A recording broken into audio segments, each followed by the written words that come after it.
जय श्री राम दोस्तों, मैं आपका डॉक्टर श्री राम शर्मा गुड़िया के पिटारे में स्वागत है। कल एक बुजुर्ग आए, उन्होंने जब अपनी कहानी सुनाई तो दिल तो दुखा,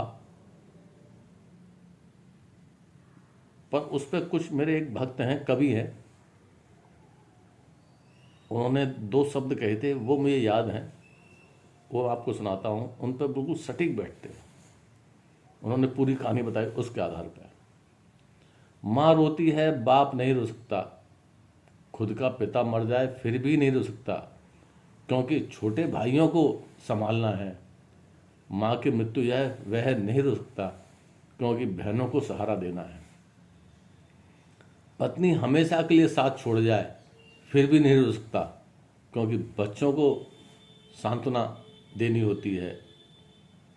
जैसे देव की यशोदा की तारीफ करना चाहिए, लेकिन बाढ़ में सिर पर टोकरा उठाए वासुदेव को नहीं भूलना चाहिए। राम भले ही कौशल्या के पुत्र थे, राम भले ही कौशल्या के पुत्र हों, लेकिन उनके वियोग में तड़प कर जान देने वाले दशरथ ही थे। पिता की एड़ी घिसी हुई चप्पल देखकर उनका प्रेम समझ में आता है।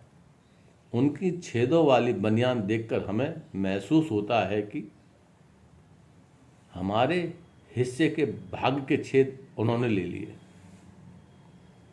लड़की को गाउन ला देंगे, बेटे को ट्रैक सूट ला देंगे, लेकिन खुद पुरानी पैंट पहनते रहेंगे। बेटा कटिंग पर 50 रुपये खर्च कर डालता है और बेटी ब्यूटी पार्लर में खर्च कर डालती है, लेकिन दाढ़ी की क्रीम खत्म होने पर एक आध बार नहाने के साबुन से ही दाढ़ी बनाने वाला पिता बहुतों ने देखा भी होगा। बाप बीमार नहीं पड़ता, बीमार हो भी जाए तो तुरंत अस्पताल नहीं जाता। डॉक्टर ने एक आध महीने का आराम बता दिया तो उसके माथे की सिलवटें गहरी हो जाती हैं, क्योंकि लड़की की शादी करनी है, बेटे की शिक्षा अभी अधूरी है।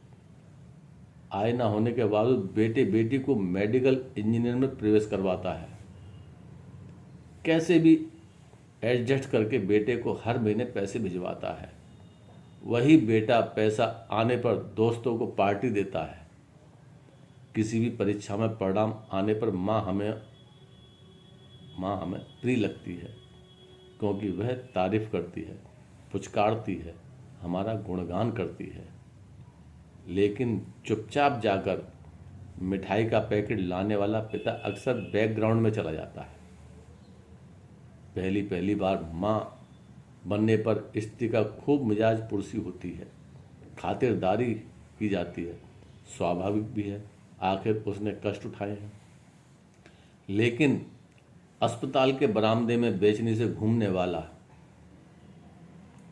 ब्लड ग्रुप की मैचिंग के लिए अस्वस्थ, दवाइयों के लिए भागदौड़ करने वाले बेचारे बाप को सभी नजरअंदाज करते हैं। ठोकर लगे या हल्का सा जलने पर वो माँ सब ही बाहर निकलता है। लेकिन सड़क पर बिल्कुल पास से ट्रक गुजर जाए तो बाप रे ही मुंह से निकलता है। ये दुनिया के हर पिता के लिए समर्पित है और उन्होंने बहुत अच्छा लिखा है।